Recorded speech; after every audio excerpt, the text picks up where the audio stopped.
guys! Welcome back to my YouTube channel. It's me again, Kimo. And may vlog po tayo ngayon.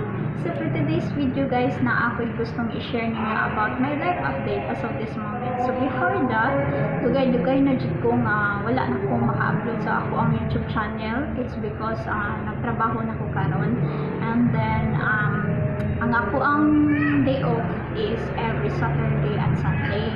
And then, ang among duty is Monday to Friday ra kay office man ko na-assign. And then, as housekeeping ko. And then, naka-i-share ninyo guys na story. I hope na namin makatunan. And then, also, awareness sad ni siya guys. Hitabo mga guys is, nagpa-check up ko sa doktor sa ako ang mata kay ako ang boss nakakita sa akong mata, nakabantay siya na red ba. So ang mga empleyado sud sa office guys kay naibay uban nga maselan sila, so kailangan na ko nga i-check up ang mata sa doktor for confirmation lang nga sir eyes ba gid ni siya. So, half day po atong time sa trabaho right after na ko nga magstorya ni sa akong boss. So, niuli ko sa balay and then nagpa-check up dayon ko. And then, pagpa-check up na ko guys, ibawaan ako guys na diagnose ko sa sakit nga Bell's palsy. So, sa mga dili familiar anak nga sakit, talagsaon na siya nga sakit guys. And then, ang Bell's palsy is, infection na siya nga niigo sa nerve. And then, ang ako ang mata, right nga mata, and then right nga lips, kaning duha, mao'y naapektuhan guys. So, as you can see, pagsulog ko ka ng eyeglasses or sunglasses. Nagsulog ko ani kay mo ni advice sa akong doktor na kailangan kong mag-wear ani kay protection ni siya nga dili maabugan akong mata. So ano ni siya guys, ang main cause sa ako ang case is over fatigue and overuse sa cellphone. So akong ipakita niya tagtangon ako guys. So mo ni siya. Ang normal na ko nga mata is left nga lips. And then ang dili na ko normal nga mata guys is kaning right na mata and then right lips. So sa wa makasabot, tanawan niyo, i-compare niyo ang ako ang mata diri. Di ba? Nag-blink siya. And then diri mag-blink siya pero dili siya dungan. And then dili kay siya mo blink. Ang dili jud kay mo blink jud siya, mo piyong jud. So normal ni siya guys. And then ang diri nako dili gid ni siya normal. Nya once pod na mo smile ko.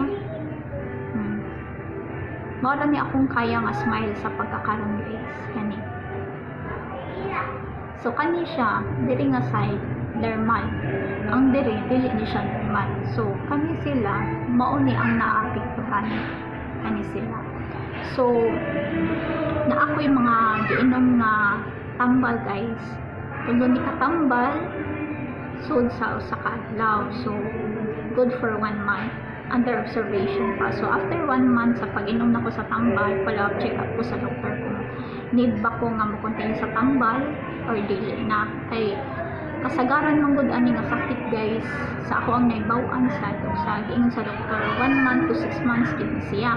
And then ang pagbalik sa normal jud mo nga face ba, normal mo nga kanang kung unsay na affected sa parts sa imong lawas, mabalik siya guys after pinakadugay 6 months to 1 year ata I think.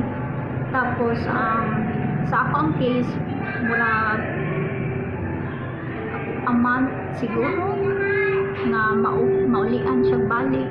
So ang plano sa akong auntie guys is pag human ako ginom sa tambal after 1 month, if dili pagid mo balik ko normal ako ang mata at saka ako ang diri nga side sa lips, kung dili pa ni siya normal after 1 month, ipa-undergo ko niya ang physical therapy para mas paspas ako ang recovery. Kay sa pagkatinuod guys, wala jud ko'y sakit sa lawas guys. Bisag na diagnose ko ani nga sakit, wala ko'y na-feel nga sakit sa ako ang sa ako tanang lawas, wala jud. Kuan lang siya guys, kanang medyo kiwag lang gid siya i-istorya, the way ko nga mag-istorya, medyo kiwag siya. Pero pwede pa ako makakanta, kiwag gihapon siya. So mao ni siya guys ang nahitabo guys. Nganong na-over fatigue ko, and then nganong na-overuse ko sa cellphone. First guys, over fatigue. Syempre, trabahong TV ako, di ba? So, dili na siya ang i-question nga nganong na-over fatigue ko. Kay, nagtrabaho ba ako? So, second guys is ganing overuse sa cellphone. Kaya bisag unsa pa ko kakapri sa trabaho guys, hindi uli na ko sa balay guys. Diretso ko atiman sa akong mga anak. Hafbat na ko akong mga anak. Kaya ang ako ang duty guys, per me 7 AM to 4 PM. So maabot ko dito sa balay mga 5 PM na plus mga ingana basta walay traffic. So pagkaabot na ko sa balay, atiman ko sa akong mga anak, magpahabbat na ko. Tapos after nilang maghabbat is maglaban ako sa mga lingon. And then pagkahuman na ko glaba, ay na ko makapahuway, pwede na akong hihiga sa kwarto. So dapat unta nga matug ko kay manakoglaba, diba? So pag mahunahunaan na ako ang cellphone guys, basta makupta na ginan ako akong cellphone, di na ginamabulian. And then pinakadugay na kong gamit sa cellphone guys, once nga makupta na ko, gikan ko trabaho alas 10 sa gabi or alas 11 sa gabi, kung makumad gamit sa akong cellphone. Kung na ako'y duty, ini ka umaana. Pero kung kanang day off na ko, Saturday o Sunday, pinakadugay na kong gamit sa cellphone guys, alas 12 din sa gabi. No, din na siya guys. And then sa mga hilig diha gamit o gadgets, makadlaw na ang uban gani, di ba, mabutagan pa. Limit mo sa oras guys, kay dili gud siya joke ang Bell's palsy. Dili siya joke. Nagani uban guys nga na Bell's palsy guys nga half gid sa body, half gid sa iyang body na dili malihok. Mura siya stroke ba, pero ang sa ako guys na ako'y panlasa. So ang uban nga na-diagnose ani nga Bell's palsy, wala sila panlasa.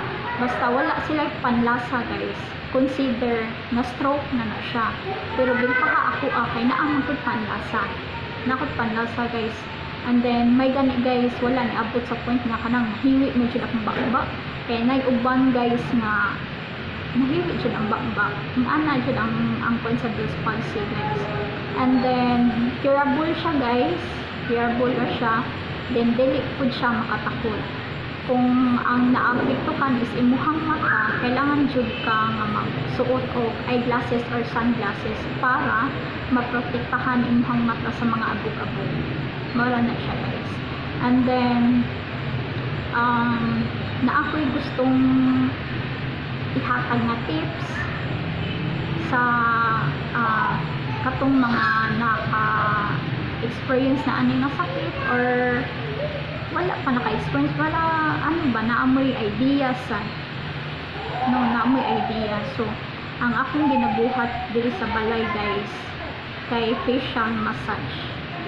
Kay wala pa man ko nag-undergo og physical therapy. So ang ako asang gibuhat karon is facial massage.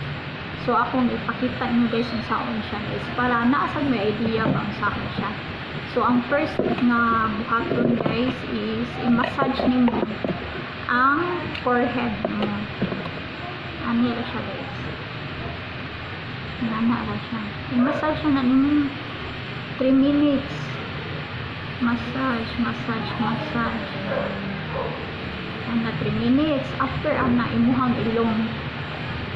3 minutes po na siya guys. Ana na. 3 minutes. After sa ilong, cheekbones. 3 minutes po na siya guys. So ana. 3 minutes. After ana is there is a my lips dili may suwang ba mga 3 minutes food after ana dire so ano ra siya kasayon guys mo ni siya gitawag nga facial massage siya after ana dire so mao ni akong ginabuhat diri sa balay every 30 minutes kung wala ko'y gibuhat and then mausad ni ako ang gibuhat guys sa ako ang trabahoan kung kanang na ako'y free time kay naman ko'y duha ka coffee break and then usa ka lunch break 1 hour akong lunch break tapos ako ang duha ka coffee break is 15 minutes so na ako'y 30 minutes na coffee break morning at saka afternoon so mao to akong gibuhat guys nga facial massage so unta na amoy nakatunan sa ako ang gi-share nga story or about sa ako ang sitwasyon karon so di ba as you can see murag lahi jud diri lahi jud siya guys so I hope na maayo ko ani I hope na mubalik sa normal na siya lang ako ang left na face and then more to siya guys akong gustong i-share ninyo I hope nga nag-enjoy mo sa akong video I hope nga naamoy nakatunan and then see you in my next vlog guys bye thank you for watching